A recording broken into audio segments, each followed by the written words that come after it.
Good evening. My name is Deb Jenkins. I'm the gallery director here at Flow Valley. And tonight I'd like to welcome you to our Stamps of Hope exhibit and presentation. This is an exhibit that Rahab and I have worked on for over a year. It's traveled around the country and has finally ended up here.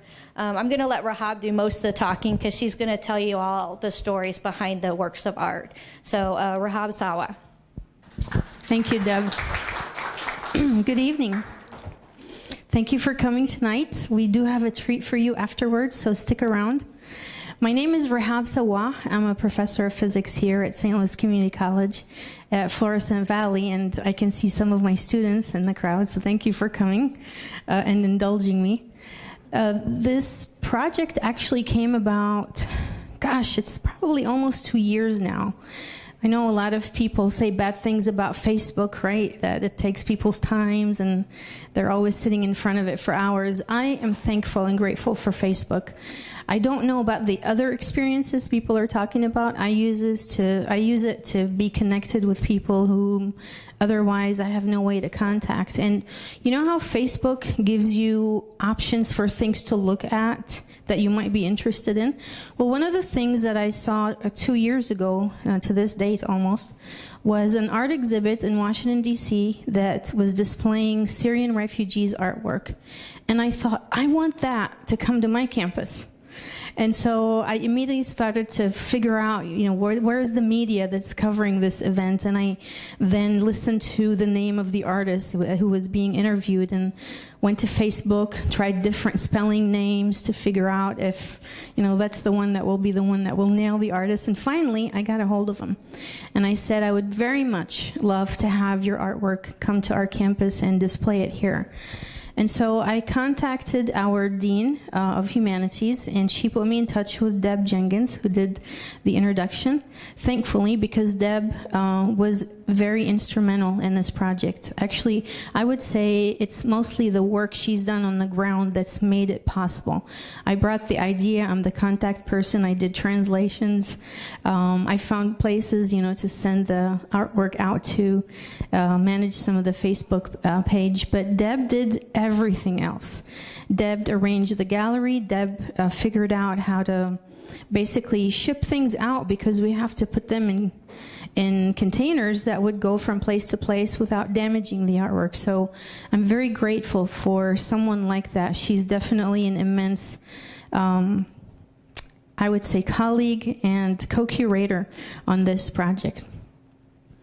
So what you see up here is that picture on the left-hand side has been the signature of this art exhibit as it's gone from place to place, and the literature that goes with it was displaying this actually sketch. This is a pencil sketch, so it's not actually a painting, and it is in our art exhibit. We will walk through the exhibit at the end of this presentation.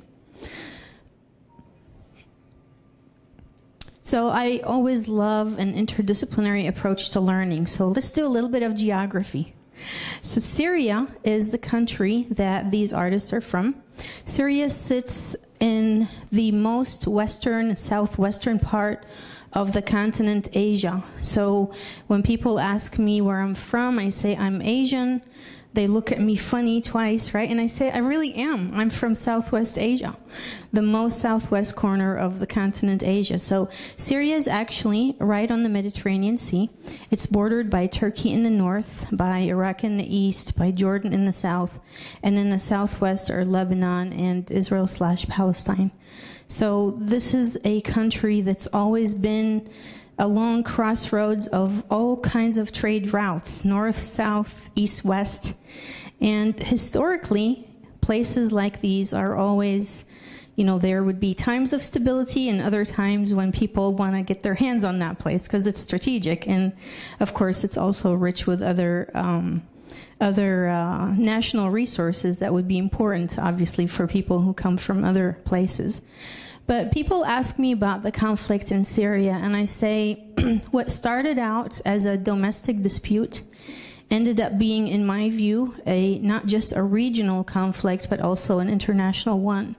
So what you would see to the east of Syria is the grand country of Iran, and I say grand because this country was once in one of the largest human civilizations and an empire that actually existed and ruled the region. So they had in their heyday times when they've ruled the entire region, in fact. And then we also have down in the south the Arabian Peninsula, and that includes Saudi Arabia and Qatar and many of these other ones in the Arabian Peninsula. And then in the north there's Turkey, which also once upon a time was ruled by the Ottomans, and they ruled the entire region as well. So you can begin to see that when there's unrest in one spot, these places will actually, it'll invoke the memory, the historic memory of, well, we had rule in this region, this is how we wanted it ruled. And these different countries have a different vision for what they believe should be right or wrong. And this is where they would play out the scene of their conflict is on Syrian ground.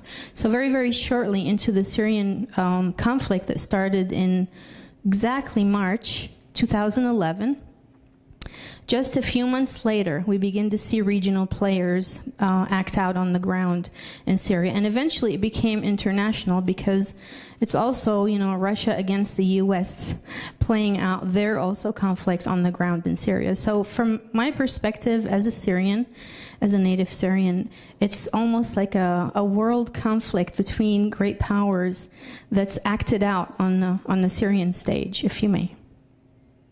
So this is just a little bit of historic background about the conflict. Now, if you look at the map,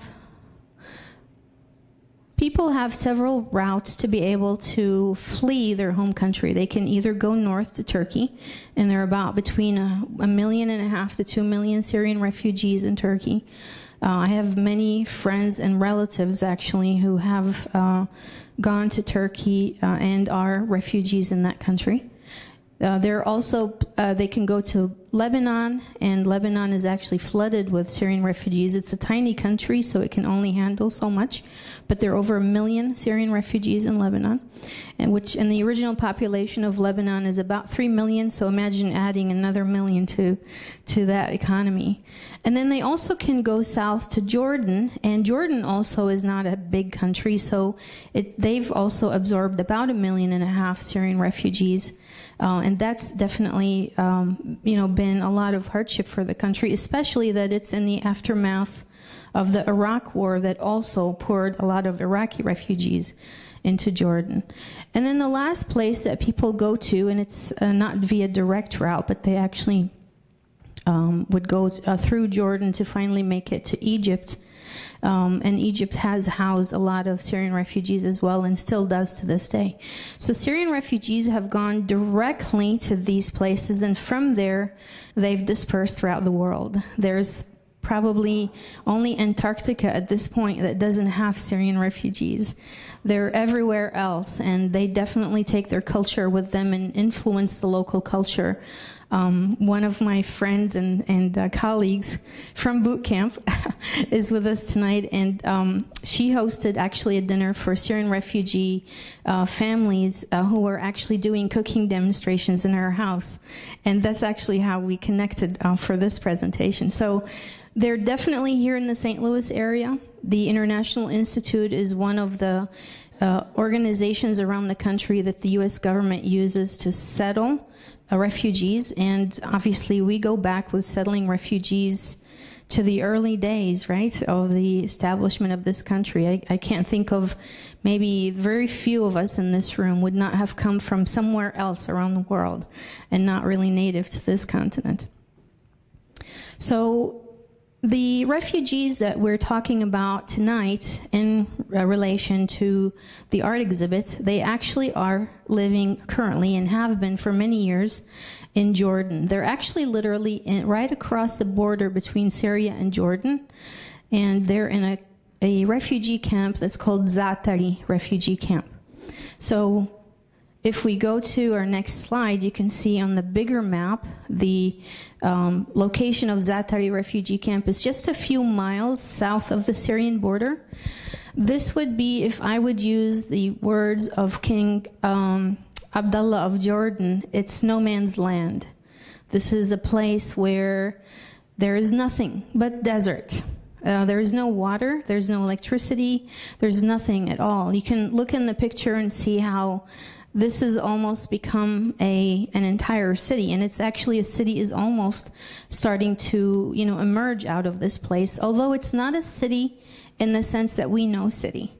It's a city that doesn't have running water. It's a city that doesn't have a sewer system. It's a city that doesn't have electricity. And for the first few years, they actually were living in tents. And that meant when winter came, and winter in the desert is really, really harsh. It's that kind of brittle cold that gets to your bones no matter what you do. And so there were actually many fatalities, especially among children, because they couldn't tolerate the snow. And yes, it does snow in that part of the world. People ask me if it's always hot. We don't live in Syria in the tropics. We don't live along the equator where it's always hot and muggy, but it does get very, very cold in the winter. And so eventually those tents were replaced by, they to me look like canisters. They're a very, very, very rough version of a trailer. Much, much, much smaller than a trailer. And each family would have one of these, obviously provided to them by the United Nations. Everything else they have to figure out on their own. So what these artists have done is they'd said to the UN, and the United Nations High Commission for Refugees is the one that overlooks places like refugee camps, so they're called UNHCR. They said, would you please give us access to the fabric of these tents so that we can use them for doing our paintings? And of course, that was the deal they struck with them. I guess the tents that were blown by the wind and were not usable anymore, they were cut to pieces and turned into canvases, and beautiful things emerged out of that particular scenario, as you will see in a bit. So to me, when I look at people like that who live in scenarios that are really dire, no water system, no sewage system, nothing, recently I read about a German company that actually raised a few million euros to build a solar array, a large solar array, just outside of this refugee camp to be able to provide electricity. So now just recently, they actually are starting to have certain hours of electricity. It's not all the time.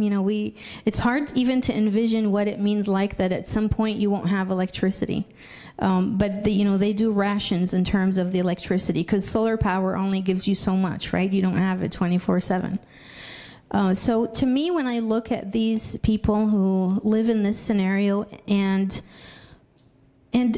see the artwork that they have been able to produce, but not only just produce in small amounts, this artwork has gone around all over the world, hundreds of it. We only get a glimpse of some of it, actually. There are art galleries in other places around the world as we speak. To me, it speaks to the triumph of the human spirit. And I do get emotional when I talk about that, so I want you to know I'm okay. You don't have to worry about me. I'm okay displaying emotions in public.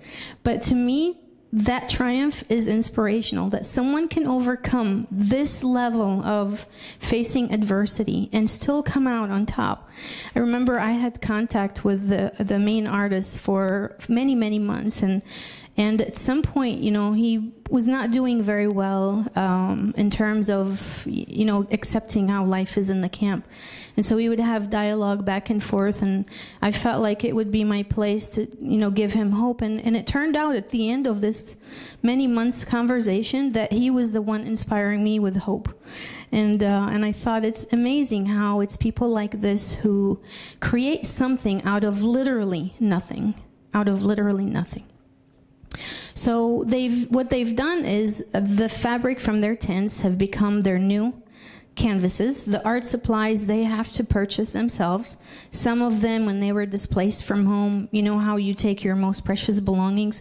To an artist, the art supplies are the most precious. So some of them were able to bring some of their art supplies, and then now, because they're able to actually produce artwork, send it elsewhere, and sell it and get paid for it, they actually are able to replenish some of their art supplies. let's take a look at this short BBC documentary. It's about maybe a minute or a little over a minute. There's no narration with it, but it gives you a feel for this refugee camp where they live, and it's actually an aerial view of the refugee camp itself.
So I want you to meet our artists, and what I want to tell you also is that we are streaming live this presentation on YouTube, and they are with us watching. So I know you can't feel their presence, but they definitely can see us and see this presentation. So they're also available after this presentation. If you have questions or comments, I would have to be the person typing it because I have to send it in Arabic.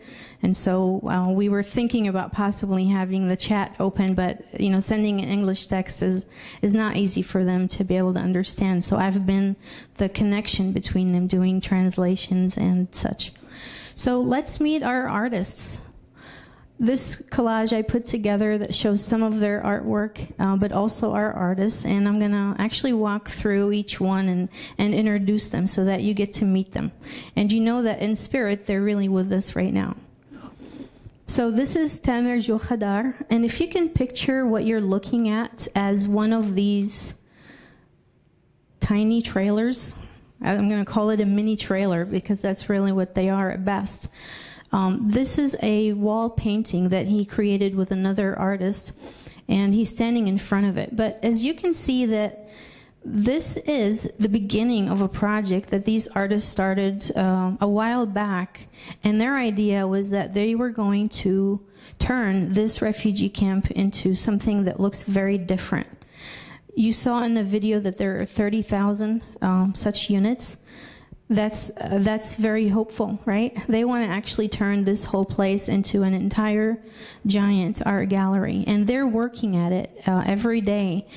Now, it's not really just about turning the place from this dismal-looking location that just has, you know, the color of the sand into this beautiful, colorful place that they can gaze out into and see some of their dreams and hopes reflected back to them in these images that they paint. It's actually a project that's more grand than that. It's a project that involves others who may not necessarily be artists so that they can discover the artists within. And of course, the most important of such individuals are the children. The children are the ones we probably worry about the most when we have such circumstances that people have to live in. If there isn't electricity and water and sewage system, education is definitely the last on the list. But these artists decided that they wanted a brighter future for their children. So they've come together to create workshops that actually introduce the children to art, allow the children to learn and get in touch with the artists within so that that part of them can be what projects hope into the future.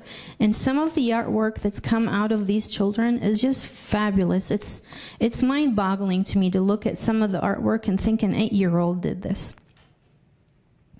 So here's another one of our artists. There are 6 of them total who are in our current group that we are displaying their artwork in the gallery. And this one is Ahmadi al-Kafri. He's actually on the left as he hands over one of his paintings to a Syrian doctor who purchased it from him in Jordan. This gallery took place in, this exhibit took place in Jordan, and that Syrian doctor was visiting there at the time and purchased one of the paintings. And then next in line is the middle gentleman, and this is Mohammed Jawad, and the other 2 are the ones I just introduced earlier. And so you can see in the background the gallery exhibit that's actually happening. There are many that actually happen in Jordan, for obvious reasons, because that's exactly where they are. But I know that their art has made it to other locations in the U.S., and also around the world, into other Arab countries and also into Europe as well. This artist is Diya Saleh, and he loves calligraphy. You can see some of his calligraphy work in this display, but also behind me as well, and then more inside our exhibit when we walk through it later on. And this is Yousefi Shulien. I'm guessing he's a really shy person. I couldn't find many photos of him. So this was the best one I was able to find on his Facebook page. But he's definitely not shy with his colors, and he definitely paints very vivid and provocative images that really provoke a lot of feelings and sensations when you look at them. And one of them is actually still on the easel. I was wondering if he wasn't quite finished maybe with this project, but took a picture of it. So you get to see kind of the artwork in progress rather than just the finished project. And then there's our 6th artist is Mohammed Ahmadi, and he's the one facing the camera. And you can see here's another one of these projects where they're painting these mini trailers, putting beautiful artwork. Notice who is present, you know, among the artists who are painting. Children are there. So children now have not just a sense of, well, I'm going to sit wasted in this refugee camp, but they have someone who's helping them have new ideas that bring hope for a different future. At least if it doesn't look so on the outside, it definitely looks so in their minds and in their hearts. And everything starts with a thought. Everything starts with a thought. If we have the thought that we want to accomplish something, the rest is just unfolding the plan. But it's got to start with a thought, and it has to start with the feeling. And children's are the best at doing that because they are definitely very anchored in their feelings. And these artists want to be able to help them take those feelings and translate them onto canvases and paper. So the workshops that these children become involved in not only help them process their feelings about the war, because art has always historically been a way to process our emotions with different things we encounter, especially, you know, adversity in life, but also a place where they can pour their hopes and dreams onto their canvases and see that come to life one day. So this group of artists put together actually an official group. They call it Fariq Tawq al-Yasamin in Arabic, and they actually literally transliterated it, so they call it the collar Jasmine. I know in English we say Jasmine collar, but I wanted to be faithful to the way they called their group, so it's not a grammatical error, it's how they chose to actually name their group. And so this group puts together workshops for the children before every art exhibit that's going to take place. So the children know that, oh, there's going to be another art exhibit because a workshop is being put together. And they just happen almost every few months, sometimes month after month, depending on who wants an exhibit someplace. And their art, like I told you, has gone to all 4 corners of the world. To me, their art is a message. It's to them also. That's the only way that they can reach us when they're that far away. I want you to know something about people who live in refugee camps. These people are usually bound to the refugee camp, meaning they're prisoners to the refugee camp. They don't get treated as prisoners, but they actually are not allowed to leave unless there is a legitimate reason. They have to actually apply for that to be able to leave. So when these artists go to their art exhibit shows, obviously that's a good reason to give them permit to leave, but not everyone can just walk out. I remember one time I was giving a similar presentation a couple of years ago, and someone in the audience started to weep, and I said, would you share with us, if you may? And she said, my mother actually was a not prisoner, but she was a refugee in World War II in Warsaw, and she said she remembers that time, how they were not allowed to leave. They were literally held captive inside that refugee camp. And some people live in refugee camps all their lives. Their children are born there, and their children's children. So this is not necessarily a temporary situation for them, but it does not put any hamper on their ability to dream of something different and better for their lives. So Mohammed Ammari is the lead director of this group, Jasmine, or Color Jasmine, and he wants to inspire his son. As you can see, his son's already actually starting to paint. I've seen some of the postings of his young child's paintings on his Facebook page. It's amazing when you help a child get in touch with processing their own feelings and giving them guidance with that, the genius work that comes out of it.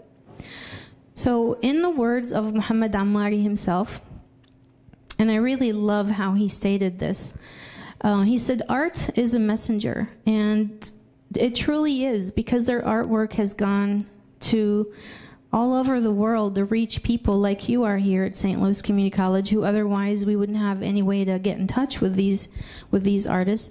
And it also helps build the human being. And to him, this is perhaps a cornerstone for Mohammed Ammari, is that art and focusing on art, not just as a message, but actually using it as a tool to help build the human being and to build the human spirit. And especially when someone lives in these kinds of conditions, it becomes even more important to find that little strand of hope that they could use actually to create mountains out of that.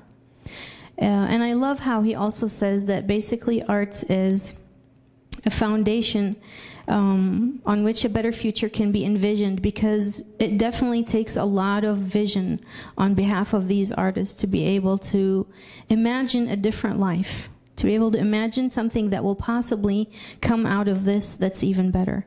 But to them, to feel connected with us, even though they're not here with us and physically, just to know that their art was the messenger that connected us with them, is a tremendous, almost giving them a hand that was full of hope, that there is something that will come out of this. I always believe in my heart that whatever adversity we face, it's because something beautiful is going to come out of it. It's almost like when the seed begins to sprout. The sprout has to push against the harsh shell of the seed, right? That's not easy for a sprout to push through. It's an enormous job for a sprout to do that, to push against that really, really hard shell. Yet, it's able to do that, and something beautiful grows out of it that we wouldn't otherwise imagine if we just looked at the seeds. And to me, that's what these artists are doing, and that's what they're helping the children also do and accomplish. So here's the workshops that they actually put together for the children. It looks like a lot of fun. I've actually seen even video footage of it, and the video footage tells me that the children are just having a blast because they get to play, but at the end of the day, they also get to see something beautiful come out of that will go to some art gallery someplace and will be on display. Here's some of the work done by some of those young children. It's just amazing when you look at it and you think, that's a young child. I can't do this, but you know, I'm a physicist, I'm not an artist. We have other artists who know how to bring out these talents in them. Although I do believe everyone has an artist within, I guess I never tapped into my own artist necessarily. And here is one more that actually has in it written the word hope in Arabic and English. So notice how the artwork to that child is a symbol of hope. It's their passport to go someplace else, even if it's only here. But it's got to start in that location before they end up somewhere else. So some of the other projects that they're doing, they actually want to change people's lives with their colors. I love this picture when I saw it because it was just so symbolic that, you know, they're going to move forward. Their feet are going to move them forward into another future using colors. And they're going to change lives using these colors. And change is what's on the scene because they've started this massive project to totally revamp the way this camp looks. Yes, 30,000 units is a long way to go, but they're very persistent. It's become almost a classroom, if you may, for the children, because the children get excited. Oh, today we're going to go paint this, you know, mini trailer. And what they're painting are beautiful things. They're painting some of Syria's heritage. You know, these are some scenes from the city of Palmyra, which had, I would say, tragically, would use the past tense, had Roman ruins that stood for over 2,000 years that ISIS obliterated and destroyed down to rubble, which really pains my heart to know that. This was one of my favorite places in Syria. And they insist on painting the scenery from their country. If they can't go back to their country, at least they'll bring it where they are. Their imagination will bring it, and their hand will paint it. And their children will get to see these places, even if they're in their mind's eye only. So we can see now other paintings that they're doing. You can see the roof on this particular area where they're painting the wall of this mini trailer. Here's another one by Mohammed Ahmadi painting on it. And then so you get to see these projects that they're working on, and they're expanding it. And it's not just them. It's not just them. There are more artists joining every day. There are now women artists who are actually among them, and obviously children, as I've said. So imagine when you expose a child to something like this when they're young, how you build that child from within. You change their life trajectory. You influence it in a way that otherwise it would have turned out very, very different. Here are some of our artists actually working on these paintings, so you get to see the project as it's happening and as it's going along, and then the final touches, as they put the final touches on them. I would love to have, you know, wall paintings like this in my house or on the outside of my house. So to me, they're changing the camp into the largest, possibly one day, outdoors art exhibit. I know it'll, of course, be influenced by the elements because the desert definitely is not going to be easy on this artwork. But it's what they intend to do with it that actually brings out the beauty in this. And they are willing to start over and over and over again, no matter what happens. If when we go through the art gallery later on, you're going to notice that the canvases that are made of the tent fabric, some of it, if you turn it and look on the back of it, it still says UNHCR. So you can see that this is actually the tents that they were living in once upon a time. So here's a group of them, the expanded group. There's more in the group that are actually not in our collection right now, so they're more in this picture. And I really love this, this sign that they're holding up. It says actually down here in Arabic, it says Art Revolution. And they put the word Art Revolution and squeezed it into one word to create with it an Artolution. And it's definitely an art revolution that they're creating. I see them show up in many places on Facebook in different cities around the world. And that is definitely a revolution that they've started because people are noticing this group, and we want things that inspire us in life, don't we? We all might need that, right? It's interesting that we turn to people like this to inspire us, even though they're the ones who live in conditions we can't even imagine. So I'm gonna let you hear some of these artists' views. Obviously, they're speaking in Arabic, but there's translation, so you can follow along. But you also get a feel for them as you watch them live as in video on the screen. So they can't speak to us right now, but you can at least hear them and listen to them and hear their hopes and dreams and their words as they show up in these couple of videos I'll show you next.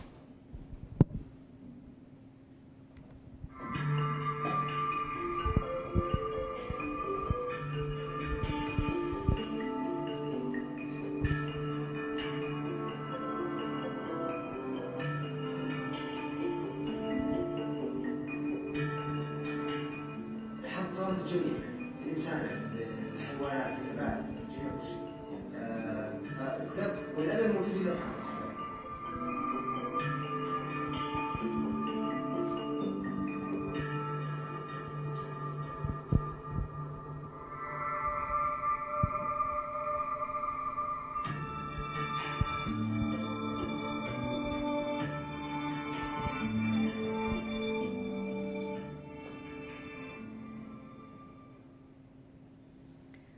Some people ask me if these artists have already actually studied art, or if they're artists who just decided that they're going to become artists. Mohammed Ahmadi that we saw in this particular video, he's the director of Color Jasmine Art.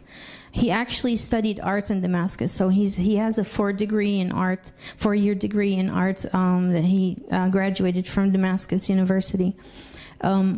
Most of the artists in our group actually are professional artists, meaning that they actually studied art, but not all of them. Some actually, because they ended up in this situation and there wasn't really any prospects for a job in a refugee camp at the beginning, decided, well, here's a group that's doing something interesting. I want to see what I can do. And they were amazed as to the artists that emerged out of that experience. So some of them are becoming artists as they discover their talents that were hidden all along.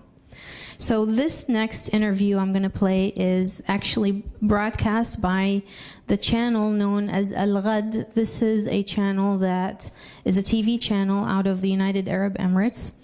And they actually interview a couple of our artists in this video. So you get to hear also someone besides Mohammed Ahmadi tell us about the artwork.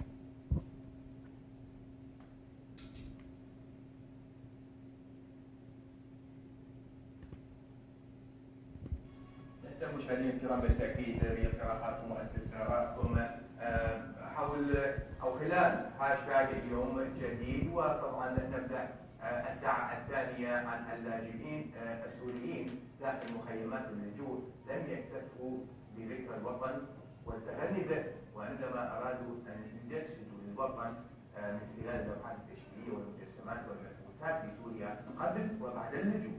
نتابع تفاصيل هذه اللوحات من خلال الذاكره. يوثقون بطريقتهم، يرسمون بألوانهم تاريخ بلادهم، فالوطن لا ينسى ولا يندسى. يوثقون لسوريا بأحيائها وآثارها ومدنها. أبدع فنانون النحت والفنانون التشكيليون السوريون بأرشفتها والتوثيق لها. نستذكر ونمثل في أعمالنا الفنية نطاق ما قبل الحرب، كيف كانت سوريا بجمالها وناطق فيها. كيف بعدين صار هون اثناء الحرب من تدمير الاثار، تدمير المواقع، تدمير حتى البنيه التحتيه وتدمير الانسان حتى بذات الامر. هم جزء من ذاك الوطن، هم ابناء الشام القديمه ومدنها الكبيره، هم ابناء حلب واللاذقيه بمنحوتاتهم ورسوماتهم في مخيمهم هذا، حيث المهجر والمعاناه طوعت ايديهم بادوات بسيطه جزءا من محتويات بلادهم. غايتهم في ذلك تشكيل ذاكرة أبنائهم الذين ولدوا أو حتى كبروا ونضجوا خارج الوطن. بدينا نشتغل على اللوحات اللي شفتوهم، نثبت للعالم أن هناك ثقافة شعب يجب أن نظهرها ونزرع الأمل في قلوب الناس والأطفال باللوحات لنبني وطن يليق بالجميع. في الزعاتري حيث المعاناة يكون دائما الإبداع، والظروف القاسية غالبا ما أنتجت العلماء وأنتجت المؤثرين في هذه الدنيا.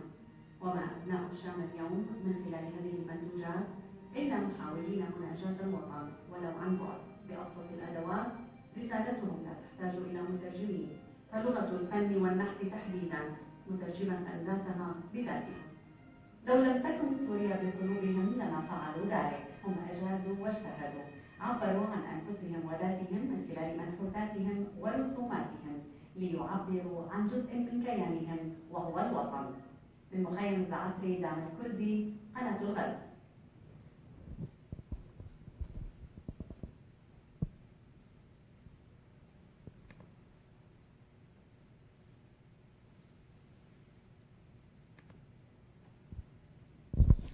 So these artists are, they're all from Syria, they're from different cities.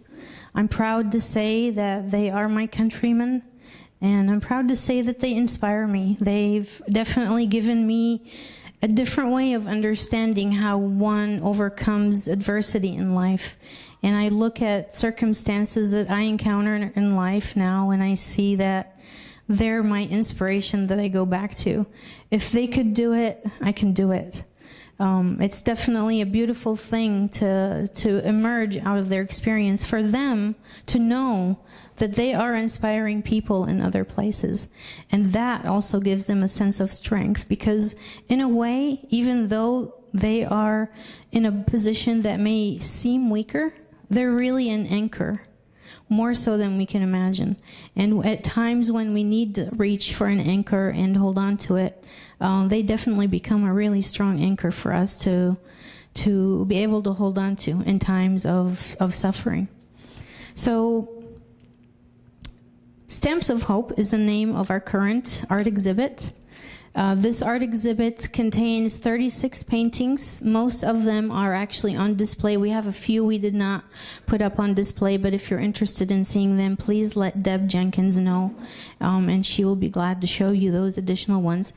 They're all up for sale. I'd like to say that I gave a presentation like this a year ago to announce the beginning of this art exhibit at a national conference, and before I left the room that day, there were 3 paintings that were sold. And so I know that these images are very provoking of feelings, and people only saw pictures of these paintings. They actually didn't see the originals when they decided they wanted to purchase them, and they wanted me to put their name on it so no one else would have it later. And so what I'm going to show you next are a few of these paintings. We're going to actually walk through the exhibit to look at the actual paintings in a little bit. But here's the first one that became the signature of our art exhibit. This one is by the director of Color Jasmine Art, Mohammed Jawad. This is actually a sketch on paper using pencils. You can see the emotions in this young child's face. And that's what a lot of their artwork is bringing to us, is the ability to see these emotions that the children experience as they live in these kinds of conditions. They've been torn away from their home countries. Some have seen, horrific days and have seen their homes destroyed. And so this particular image is whenever I see it, it just floods me with emotions. It's impossible not to when you see a lot of this artwork. This one is by Mohammed Jawad, showing an older man walking, I can't say on the streets, but between the tents in the refugee camp. You can see the stamp of UNHCR on the back of the tents here. And this one is by Ahmadi al-Kafri. Like I said, these are all in our exhibits that you're going to see in a little bit.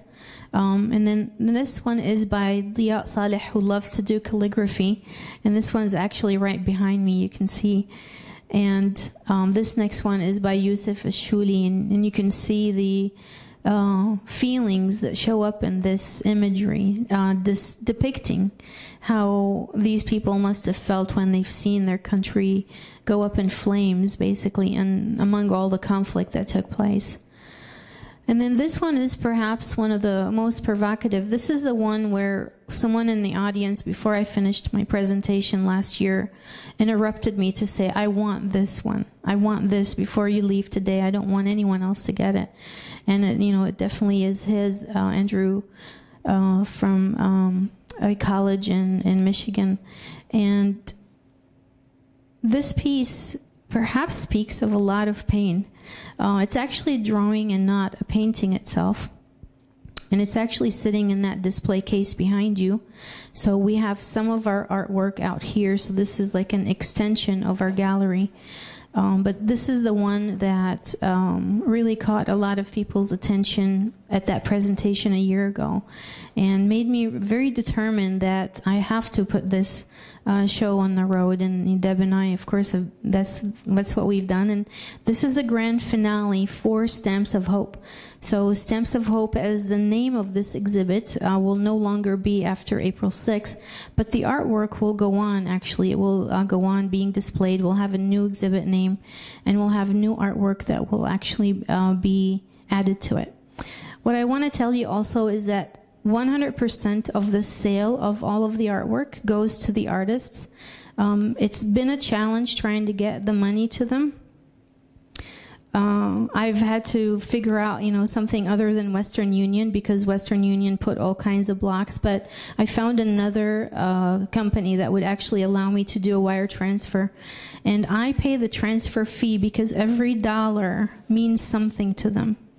Every 50 cents, every dime means something to them. In these kinds of harsh conditions. And I've had to actually write letters to the company that I transfer the money through them on St. Louis Community College letterhead, so they know this is legitimate, this is not a scam, we're not money laundering or anything. I've had to even send them a copy of my STLCC ID card so they believe me that I'm actually an employee here at the college. And it took a while before they would allow the money to finally transfer. But I can say that the proceeds from the first set of sales is already in their hands, and they're very, very thankful to have that money. So whatever you pay, if you choose to purchase any of the artwork, know that 100% of it will reach their hands, and I will make sure that it does. So this particular art exhibit, now we have its grand finale, actually was launched in Amman, Jordan. So it made it across the world in about a year and a half, as it also toured different colleges around the country. And some of the places it's traveled to is Southeast Community College in Nebraska. It went to Michigan at Kalamazoo Community College, and it went to Roane State Community College in the infamous Oak Ridge campus in Tennessee. And so it's been around to several places, and it's finally come back to Florissant Valley. And then, like I said, it's not the end for this artwork. They will continue to travel. But here's some of the comments that people have related to us from some of these places that the art exhibit went to, where they say that they can feel the tension and the pain in the artwork. You definitely could see that in some of the paintings I've shown you images of. Some of them really liked how symbolic it is to use the tent fabric, that to them, that even made it more tangible. The pain is more tangible. When we've actually chosen to put the artwork on display, what you will find when you walk through there is not artwork that's actually mounted. If it's drawn and painted on fabric, it's actually hung as is, so you can see the tent material. You can get a feel for it. It adds to the dramatic effect of what this painting really means. So it won't all look very nice on the edges because it's torn up fabric, but you really understand how they had to resort to using this type of material in order to put together their artwork. And giving you a sneak preview of future exhibits that will come, I actually found a sponsor for this group of artists, and this is the Midwest Institute for International and Intercultural Education. They're a consortium, basically. We, as St. Louis Community College, are members of that consortium. They actually have experience with travel exhibits for years. They're going to take what remains of the artwork after we send out the ones that are sold to the people who have graciously left it with us all along so that you get to see it. And I'm also getting new artwork from the artists. They just texted me these about 12 hours ago or less, I would say, because I told them I need a few more of the ones that we're going to receive in the future so that people get to see what else is coming. And they told me that at this point we have an additional 30 to 40 new pieces that will be added on. We're going to create a different name for this art exhibit as the Midwest Institute takes it over, and I'll remain as the contact person with MIIE, or the Midwest Institute, and with the artist, because I'm the middle person, as you may say, the middle woman, not the middle man. So you can see that we will also have art by young children in our next exhibit. Here is one such example. This is a 10-year-old, Taj Jo Khadar, describing what I guess rainbow, which represents hope, is like for her. And then we also have some female artists in our next exhibit who will be including, who are from the refugee camp as well. So that's Hana and Jihan in these two paintings. And then we will also have some from our artists who are the professional artists that will add on to this collection in the coming year. So this would be for academic year 2018, 2019. As we look forward, we look to the next exhibits and sharing their artwork with more colleges around the country. I want to take a moment and thank my colleague and co-curator, Deb Jenkins. She's actually bringing our treats in as we speak so that you can enjoy a dinner meal. Deb has been the most instrumental in this project, and I'm just so grateful that God put us on the same path. I remember going to our dear Dean Janice Nesser-Chu, our Dean of Humanity, and saying, I have this artwork, I don't know what to do with it, I don't know how to deal with art. I don't even know what you measure. Do you measure the entire canvas or just the space? I don't know how you do this stuff. She said, go talk to Deb, and Deb will know how to do. And it was Deb's vision to make it a traveling art exhibit so that more and more people will see that. And also, as we walk through the art gallery, what you're going to see when you first go into the gallery is a wall. And this is Deb's idea, which, you know, she's so dear to my heart. She said these people have to meet a lot of struggles and obstacles in their everyday life, and so the wall symbolizes the struggle. So in order for you to get to what you want to see, you have to go around that obstacle in order to be able to reach it. And so that's yet another piece that Deb's contribution, and I'm so grateful for having you as a colleague, but also as someone we've worked together on this project for a whole year. So please join me with a round of applause to give thanks to Deb.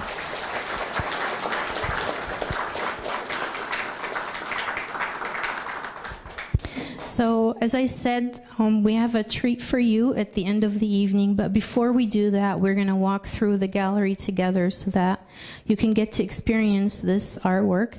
And before we do that, if you have any questions, I'll take your questions right now.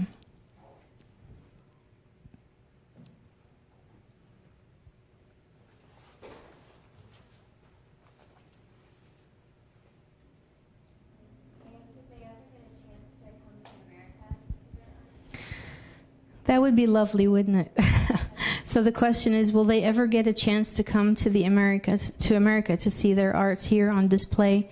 I would think that's very, I'm not going to say anything. I will just say I hope so. When we put a thought out there, it manifests in different ways, and I'll say I hope that they do one day. I think when their message grows to become even louder than what it is, at some point, they're really ambassadors of humanity. And at some point, when their message is loud enough to where there are places that want to host them in person, that will overcome obstacles that the U.S. government would put in their ways. But right now, they do have a lot of obstacles. I envision a day, using the words of Mohammed Ammari, I envision a day when they will show up. And I hope so, for their sake. Thank you for that question. Other questions? Why is it called stamps? That was their name that they gave to the exhibit. Because a stamp is something you put on a letter so it can travel and go to another place, but it's carrying with it hope, and it's their hopes that it's carrying with it. So it's very symbolic, even the name. And to see how they come up with this beautiful way of putting a message in their work, and also in the way that they want this work to be received by others, is very moving. Every piece of it has their heart poured into it. Yes, thank you. Other questions?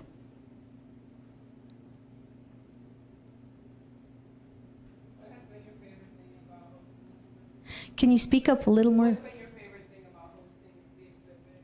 My favorite thing, that's a new question. I haven't been asked. To me, it's having these artists trust me to bring their message. It's been a privilege for me. And I know they're always thanking me for this, but I'm the one who's very thankful to them, because to put that much trust in someone and to send their work knowing if I'm gonna really show up on the page or not is, to me, the greatest gift of all. And they've followed through, and I've definitely followed through, and I will continue to do that as long as these exhibits continue to happen. Thank you for that question. Do you know how long they've been in the refugee camp? Some of them have been there since 2013, and I think maybe some earlier, before it was even called a camp, where they just, this was a place where they would bring people to establish something for them. So it wasn't quite even called a refugee camp at that point. A long time, a long time. If someone were a child and they left their home country back at that time, they probably, this is home now. That's what they know, that's home.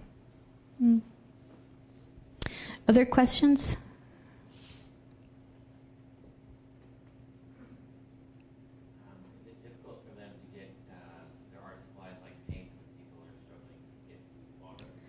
It is a challenge, and that's why I say every dollar counts for them. Being able to sell their artwork eventually in different galleries has been tremendously helpful. Obviously, food is more important, but this is food for the soul. And it's perhaps just as important, if not at times even more important, than actual food in the belly. This is food for the soul, not just for the adults, but especially for the children. And it's important for the children to be able to paint a future that's different, rather than say, well, you need to eat bread tonight. It's probably more important to a child to be able to envision something more beautiful that they can create. And it starts inside of them, inside of their imagination. Yeah. Thank you. Other questions? Thank you for your attendance tonight, and you've been a tremendous audience. It's my privilege to stand in front of you here and be a messenger to these artists. And so what I would like to ask you to do next is that we begin to go through the art gallery so you get to experience the artwork, and then we'll have a treat for you, Middle Eastern food from a local restaurant here in North County. So enjoy your evening. I also wanted to add one more thing. Our artists are with us, some of them, so if you wanted to chat or send any message to them right now, I can be, the typist who does that. So just come on up to me and let me know, and I can send whatever comments or questions you have.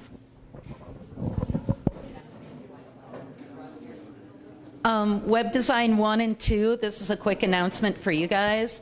I know I said you have a project due, no exceptions. I'm making an exception. I think this is such an important and once-in-a-lifetime opportunity. I'm pushing the due date back till the end of class on Tuesday. I will go and lock the room if you want to keep working, but nothing's due. So you can hang out, enjoy some food, take in the artwork in person if you'd like, and you don't have to worry about the project. Thank you. Thank you, Nika.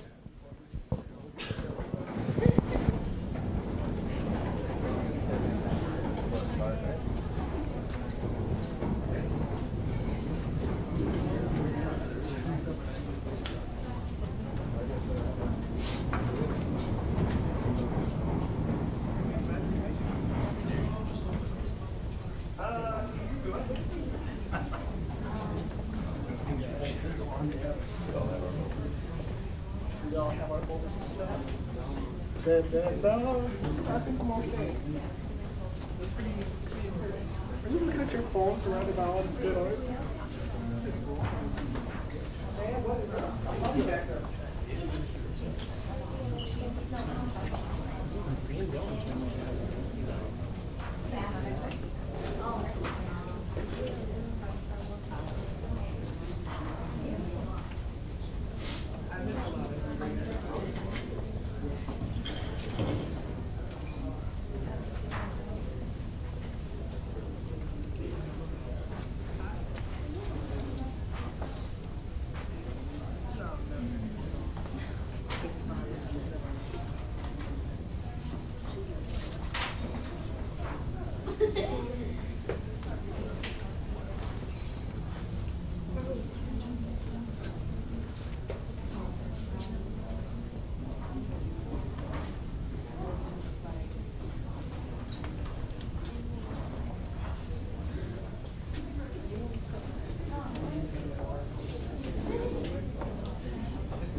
One friend whose family is from Damascus. You can look. Actually from Ireland.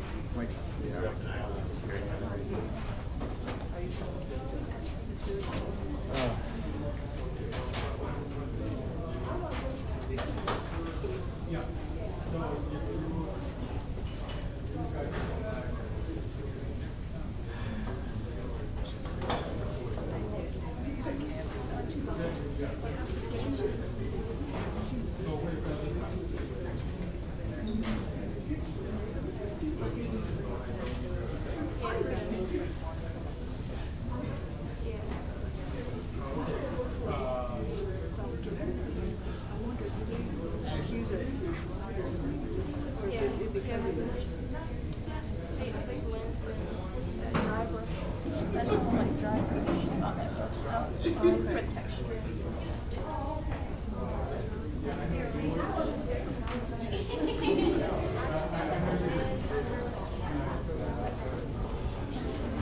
You did. You started the trend. Well, you know that my Instagram handle is Bonafet.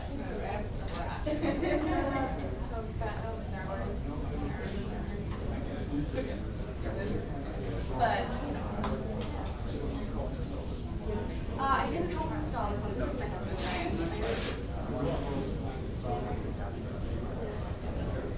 I don't know if you met my brother. I've always just called him that.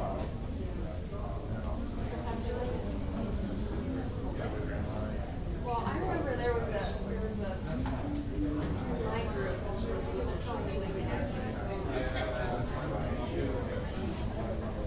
Yeah.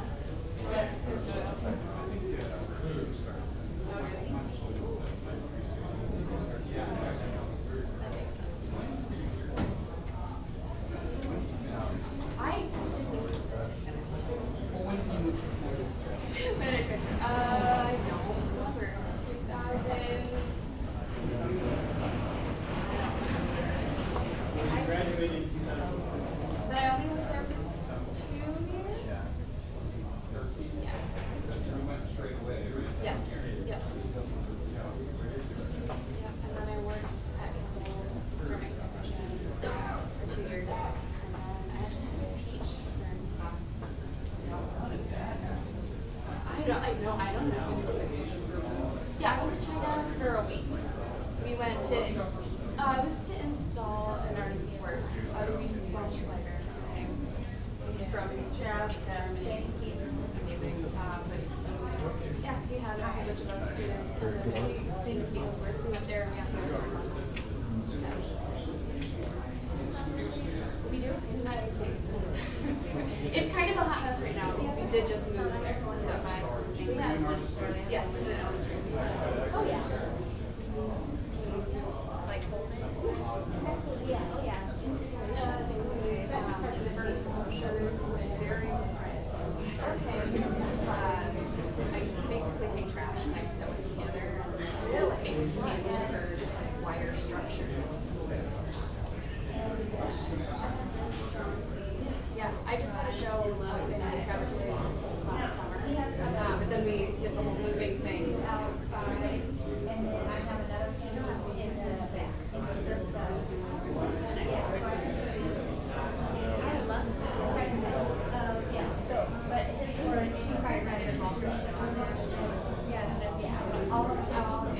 I just wasn't sure if I could. Yeah, so they don't all have labels. I'm not sure. Yeah, so they were still okay. Yeah. Yeah, absolutely. Yeah, actually, I had a show after I graduated on USCA Fresh Award, which USCA is the Urban Contemporary Museum in Grand Rapids. And I got to have my own solo show.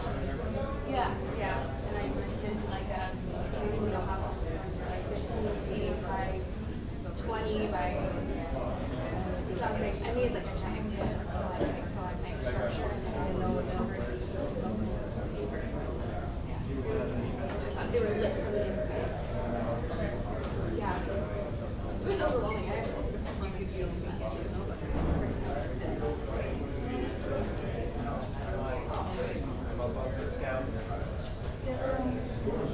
Cast a shadow, the whole thing on the wall. And I just felt. Well, I was actually teaching a class for Izzy because he was out of town that week. So I was teaching 3 classes and installing that show, and they closed at 9:30 every night, so I couldn't stay late to install. You don't want to know what's a lot. It was very emotional. It was like my first time ever working in that system too. Yeah, you can. And that's why I love it. It's very simple. And it speaks to the place that it's installed in, and I like just that space, the inspiration. Why she's in course. She's like a cool person installing. She I said, Danielle, I'm sure. It deteriorated when my parents started. She's sick. She'll have a chance. No, it's fine. Well, it was an forever. For like 5-6 years. Yeah, they put it down with actually, I own the 2 pieces that I have that are here when I was in the project, but that's what I did.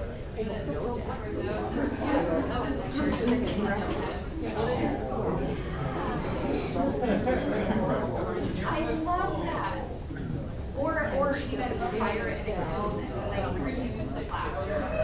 Did that in drywall. I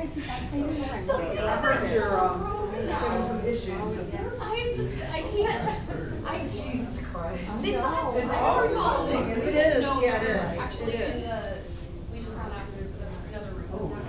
Yeah, permanent collection. No, not in the entities. Yeah. Yeah. Yes. Yeah. Yeah. No. Yeah, they're fun. They're just. No, I just left them because I completely forgot.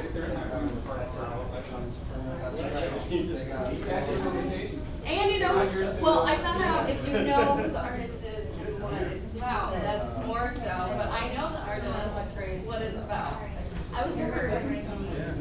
No, I left it here. I'm pretty sure you messaged me. You're like, "Here, you're gonna come pick these up." I was like, "No." So what do you think?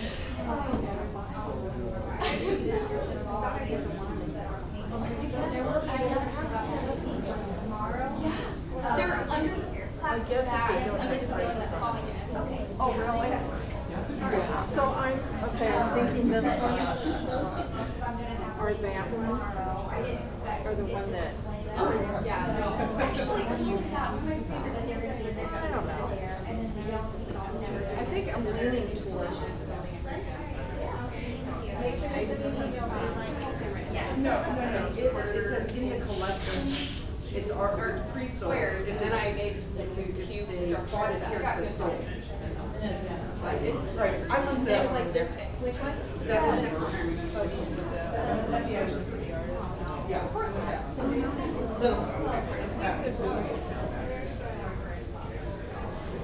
She says she has like right now in her children, she has to take down. Kind of like everything else.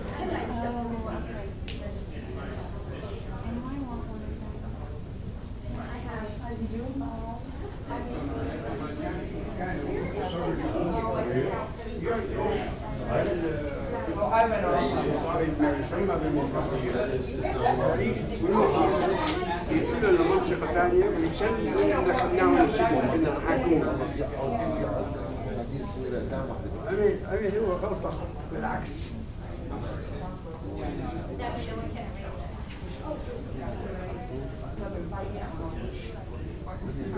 أنا واحد جاني واحد من جماعتهم أنتوا أغبياء. أولاً الجمهورية ما تظهر يترفع لأنه لو كان مدني يسموه قائد أعلى القوى للجيش القومي. هي واحدة. اثنين ما إذا بده يتعدل القانون بالعمر ما بعدل القانون بشكل إنه هو بس بصير عنده نفسه. بعدل القانون بشكل كل واحد يتجاوز 18 يقدر يرفع نفسه.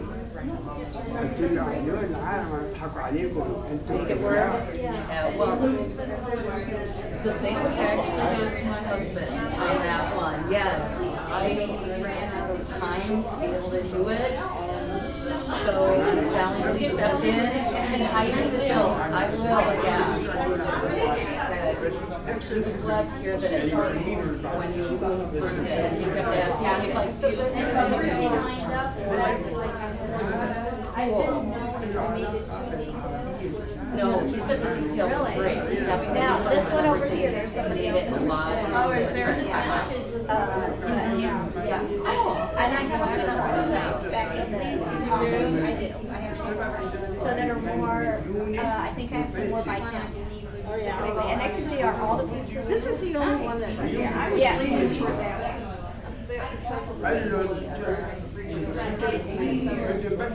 Most of the ones that I like. I really, I know he's got a couple of stuff, but I like that stuff. But I definitely want to follow. To be honest, Yeah. by the time I realized they're saying the pieces, Yeah. I think there's maybe I misunderstood. Go put soul on it. I just realized that similar style. You have the pen. I can just write soul on it. It all takes that long. Well, I'd like to see what you have. Yeah, because I have to ask Lydia where she put it. Oh, yeah. So where are the other things you said? Oh, really?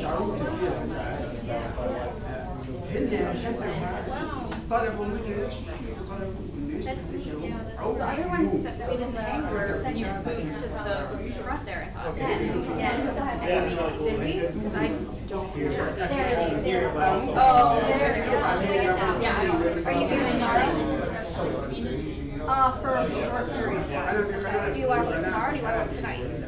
Tonight. Okay, let's go find out. Did you have Theo Cypress? And then, if you can, you're busy. No, I'm pretty sure I know where we are. Okay, well,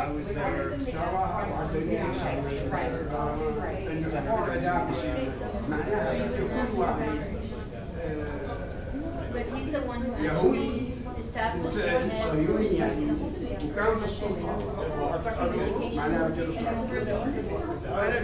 it's going to be launched out of California. Yes. Oh, okay. And I said, so that's where it's going to be launched from every time in future years.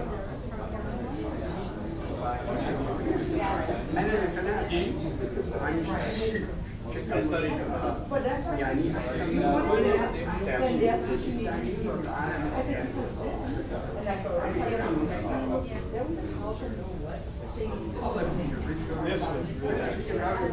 This one was bought by our provost this morning. Remember you were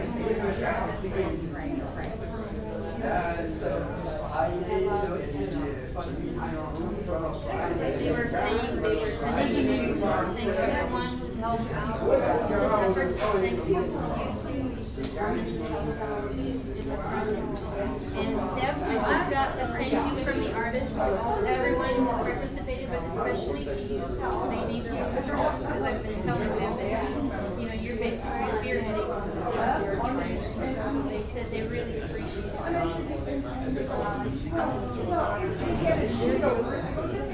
I don't know if we're still streaming. I think we are. So we'll just say that because they're going to they can kind of hear you too.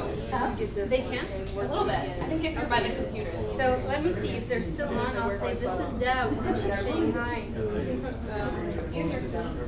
Yeah. I think there's a lot of hi. That would be problematic situation.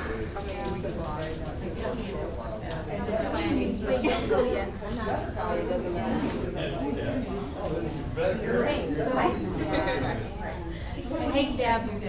It's so crazy because out of the day I took 4 years of college. You said this.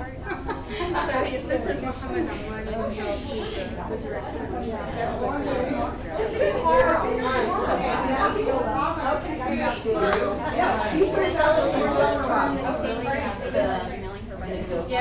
Is this one. It's kind of, see how it's a C curve? See. Yep. I thought they were going to make it into a maze or something. I'm like, this is crazy. Yeah, no, it opens up.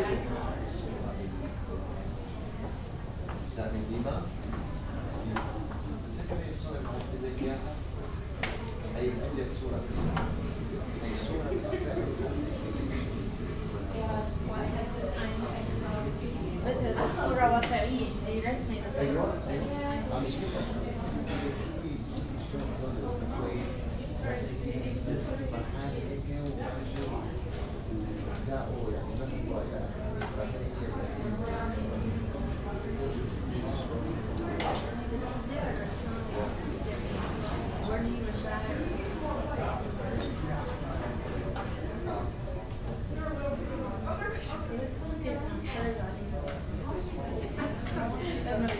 ساعات عم بوصل. هلا سمعت قلت له قلت لهم هي لاحظ اغلب اللي باعوا يعني سواقين على وين تبع الخيام عملوا لنا الناس انه انتم معنا وانا بحكم انه انا بحس انه ممكن اكثر ما يصير عالمية Yeah, we used to have nurses, she moved them.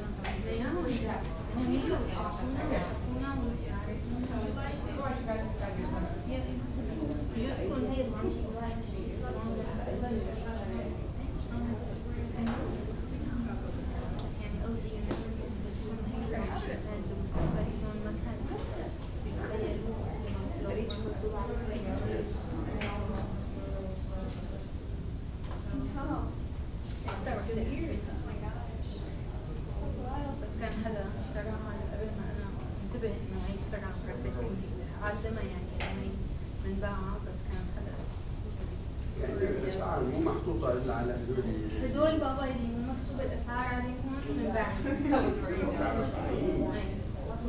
اللي عليهم اسعار لسه منباع. هلا مثلا هي اليوم الصبح انباعت رئيس الجامعه فحطوا عليها سوق. بس اذا ما عليها مثلا هي ما عليها سعر هي منباعها من زمان. هي منباعها من زمان مثلا.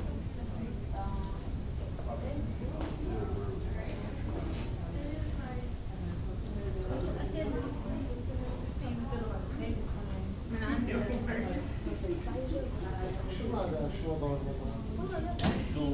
يعني هم في البيت طبعا اكيد هو الفلسطيني بس يعني حقيقة بالنسبة لي طبعا انه ما بفوت كله اراجيل لانه المحل الثاني كله اراجيل ما بقدر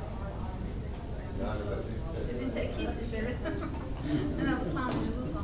يا سيدي اذا الجنة مثلا فيها اراجيل او زي اكيد لا بقول اذا الجنة ما طلع فيها اراجيل سيجارة يكون اكل خازوق مرة. يعني دون عن ابو جهل زياره قال له شحن لنا السيجاره ورجع. لا بقولها ابو جهل شحن كلهم حتى ابو جهل بس معه اللهبه ذاك ما بدخن ما ظل ابو جهل شحن قاعدين مع بعض عندي حل خطي اتلاحوا بيضنا لا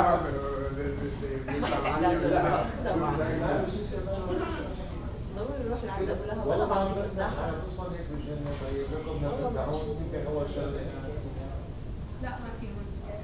لا ما في لا بتقول لك ما في هون سجاير يعني هون بالجنه ما في هيك حيقولوا لانه اللي ما بدخلوا شو بيعملوا بحالهم حاسبين حسابهم جايين على الجنه. لكم لا لكم ما تدفعون يعني غير اللي حاطين فيها بتعطي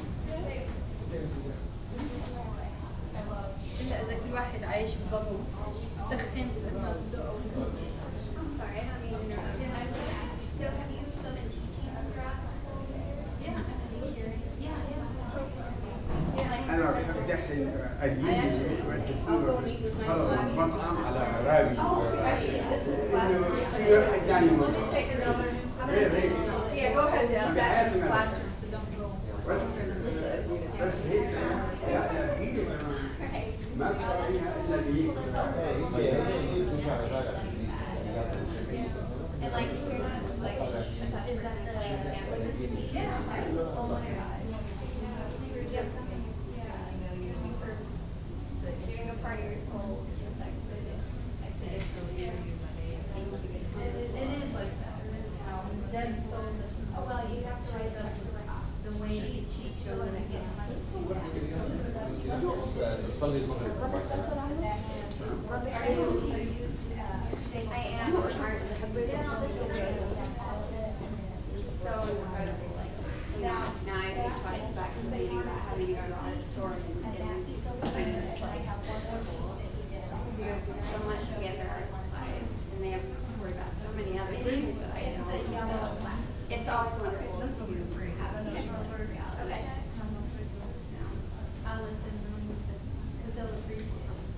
They actually, you're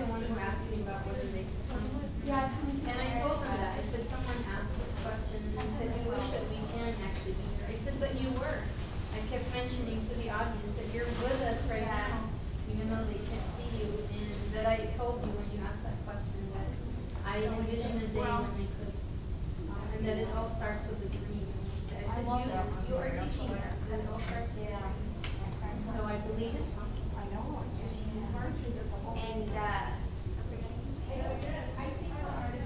the director? No, ElMahdi company? Yes. Oh, it is? This is the one? Yeah. Who are you giving it to? Your home?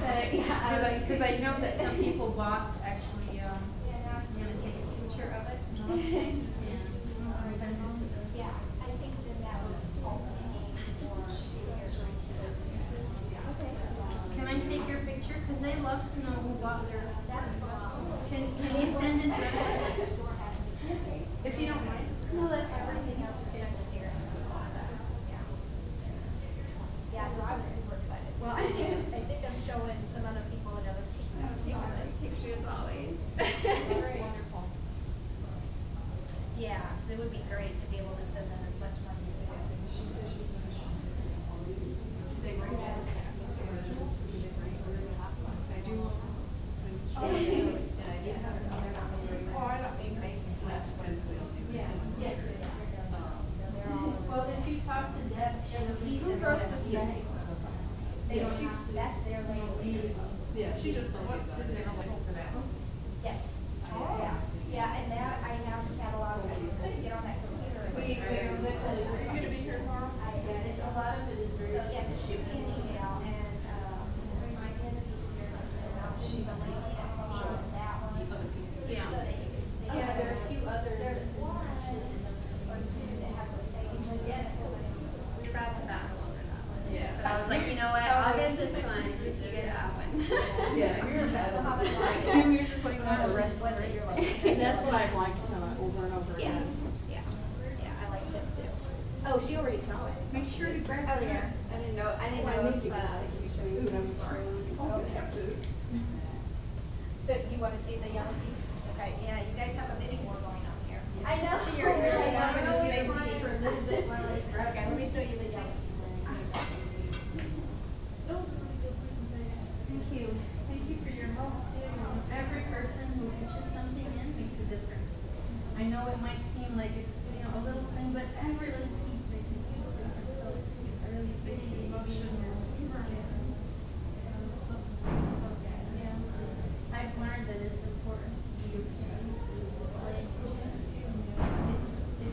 It's good for me to be able to relate my feelings, but I think it also helps the person sitting in front of me to be able to feel into me, and that's how we convey messages to each other. It's really more by feeling than by hearing.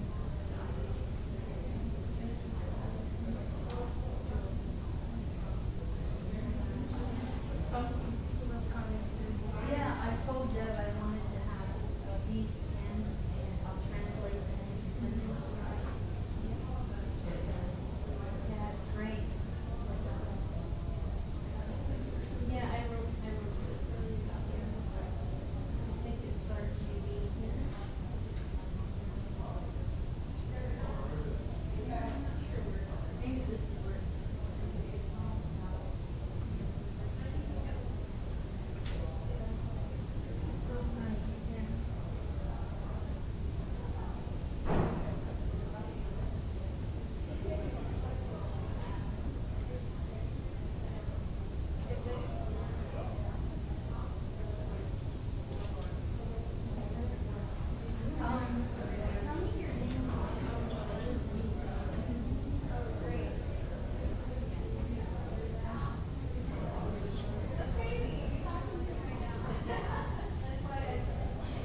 Yeah. It's the very last one before the recorder closes. That was one of my favorites. Yeah. And I love that one. It's so expressive. It has a surreal aspect to it, which is sometimes really good.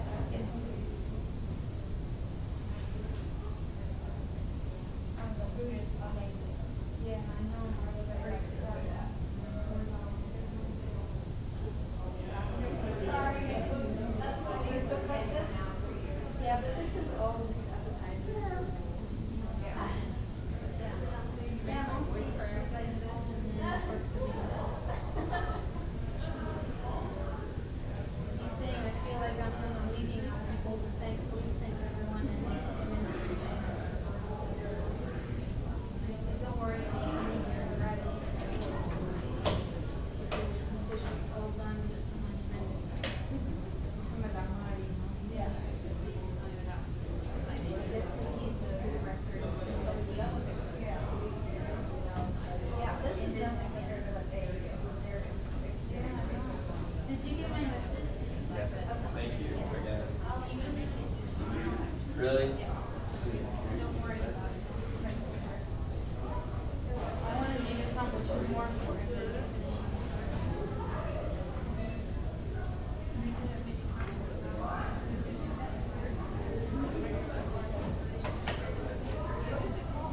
It's called releasing.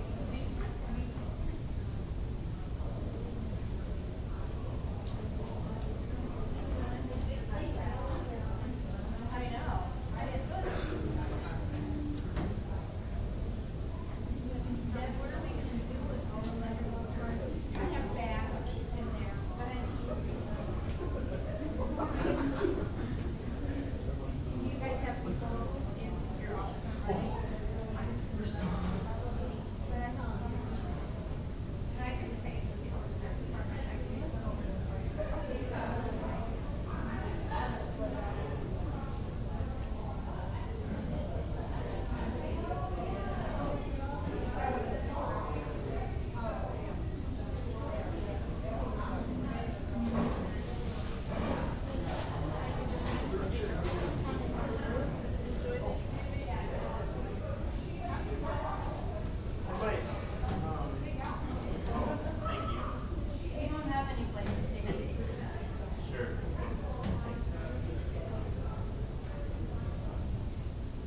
look at the work, it's like there's a lot of emotion there, you know.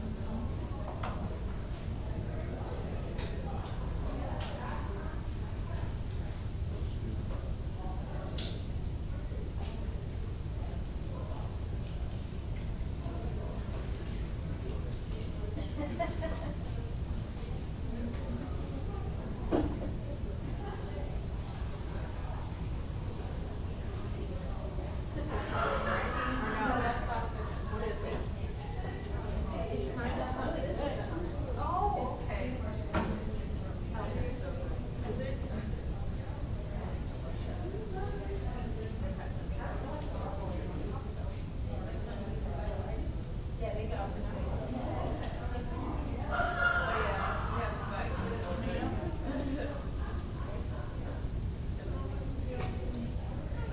Hi. Yes. Do you have any questions about the work? No, I especially like Mohammed. I like the texture and the dimension.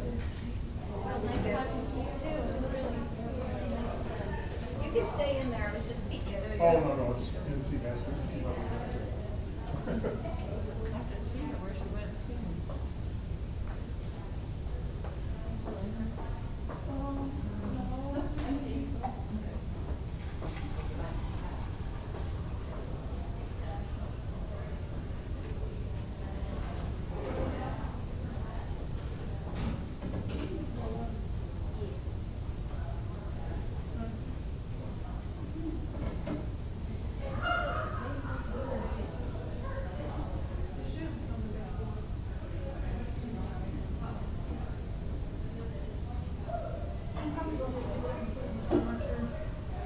Would you see it?